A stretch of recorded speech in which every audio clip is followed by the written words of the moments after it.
It's just crazy. I've seen zero that have said in here that I was right and that they were wrong. I hope, even if you don't type it in the chat, I do hope you, at the very least, reconsider why you were so excited to just repeat everything that you saw on MSNBC, okay? And you were just repeating everything you saw on MSNBC. The borders of Ukraine. Take a look at this video showing Russian troops training near Ukraine. A U.S. official said some of those forces have moved into possible attack positions. Meanwhile, diplomatic efforts continue. German Chancellor Olaf Scholz is meeting with President Putin today as Russia insists it wants to keep negotiating. Charlie D'Agata is in Ukraine for us. Charlie, good morning. It's crazy that Vladimir Putin is saying he wants to keep negotiating, and that everyone else is saying that we should keep negotiating. Germany's saying that we should keep negotiating, we should de-escalate. The Ukrainians think we should de-escalate, but America's like, nah, that, and flailing around for the past 2 months saying like, no, Russia's literally going to do this. Russia's going to invade tomorrow. Russia's going to invade next day. It's going to happen. It's going to happen. It's going to happen. Like a bunch of QAnon supporters saying that like the storm is coming, but the storm is Russian invasion that's imminent. It's like, it's going to happen. Oh, it didn't happen this week. It's going to happen next week. They said it over and over again.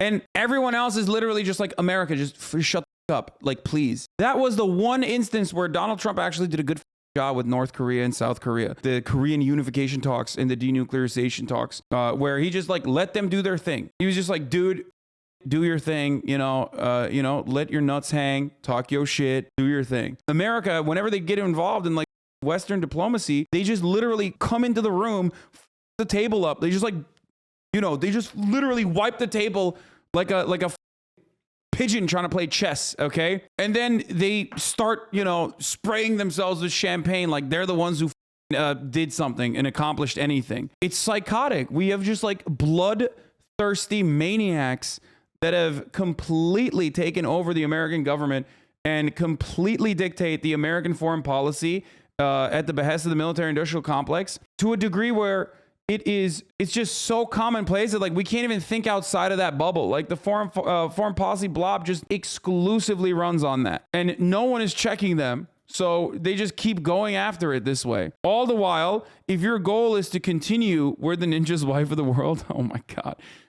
If your goal is to continue like maintaining American hegemony, if your goal is to continue maintaining American hegemony at a time when China is making inroads, okay? And China is using soft power approaches, and China is doing, IMF style loans, which people will get mad at me for, but not just necessarily IMF style loans, but basic developing economic relationships with developing nations in the One Belt Road initiative, okay, in the One Belt, One Road project. America is losing its grip of power. It's already exhausted its grip of power with Iraq, with Afghanistan, with endless wars, and basically it's getting to a point where they're just, I don't know, nobody wants the Chinese money though. That's just not true.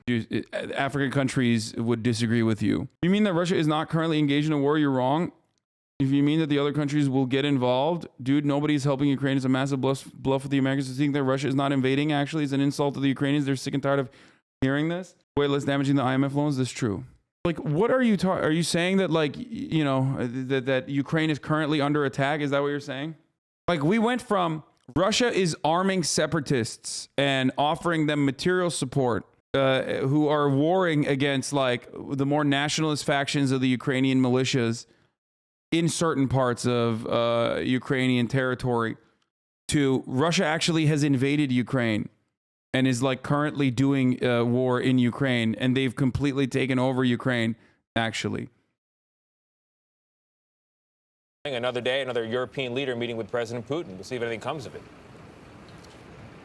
Good morning to you, Tony. We are in the city where the U.S. Embassy has relocated, at least for now, due to that huge Russian buildup at the border. But as you said, it is a confusing picture this morning. There has been a dramatic and worrying shift in Russia's readiness to attack in the past 48 hours. I'm going to pee. I'll be back. In an overt show of force, troops have stepped up military drills in the region. A U.S. official tells CBS News that Russia has now moved rocket launchers and long-range artillery into firing positions. New satellite images show ground troops moving from staging areas toward combat positions and newly deployed bombers. And yet, the Russian Ministry of Defense released this footage, claiming to show the pullback of some tanks, saying troops are being withdrawn after the conclusion of some military exercises. Amid the uncertainty, American IT executive Heath Morrison decided to move his family here from Kyiv. Are you worried? I don't feel a huge amount of anxiety right now or worry. I worry a lot for Ukraine. I don't worry for my personal safety. And you have a son. Yeah, son, he's 6 years old. I mean, definitely that's a factor. I certainly worry about his exposure to chaos or anything like that.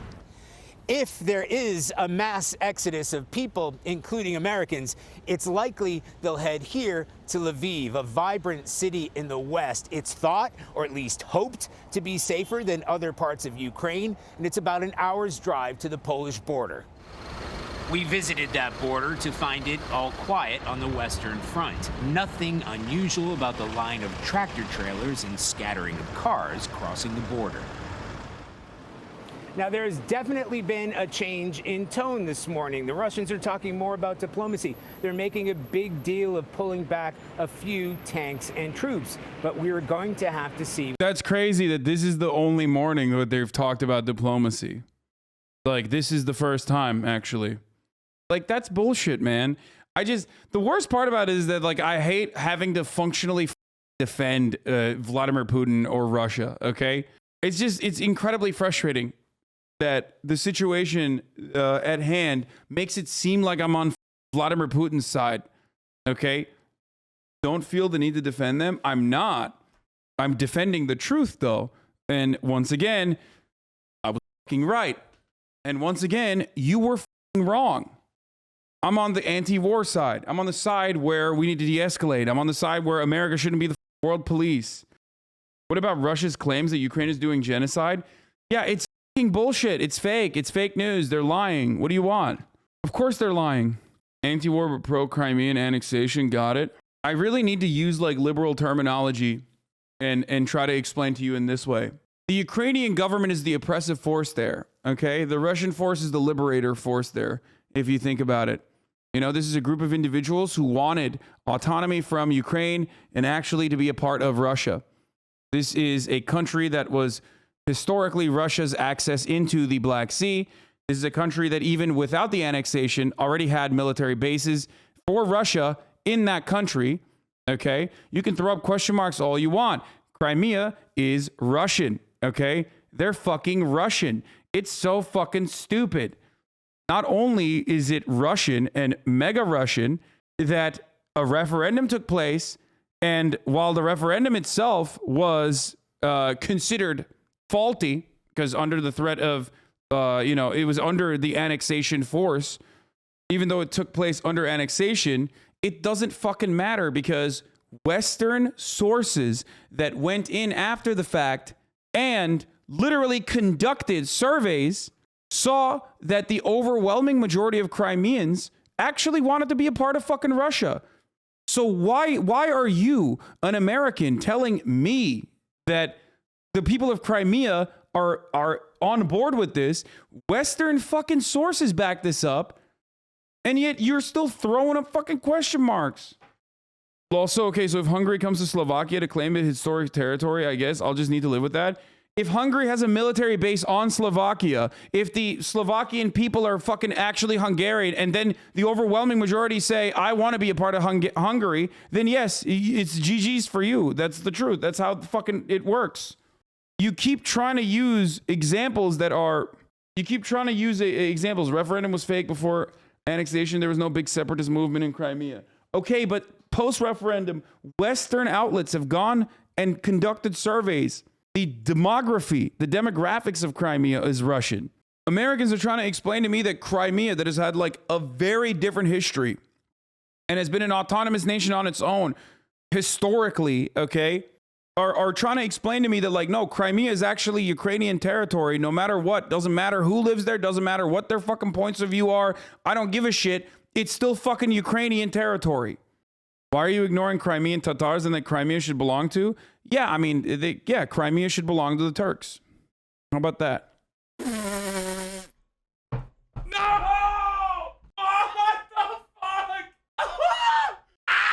This is nuts, dude. Oh, this is so good. This is so fucking good. This is we've reached it. There is nothing better. I have to tweet this out.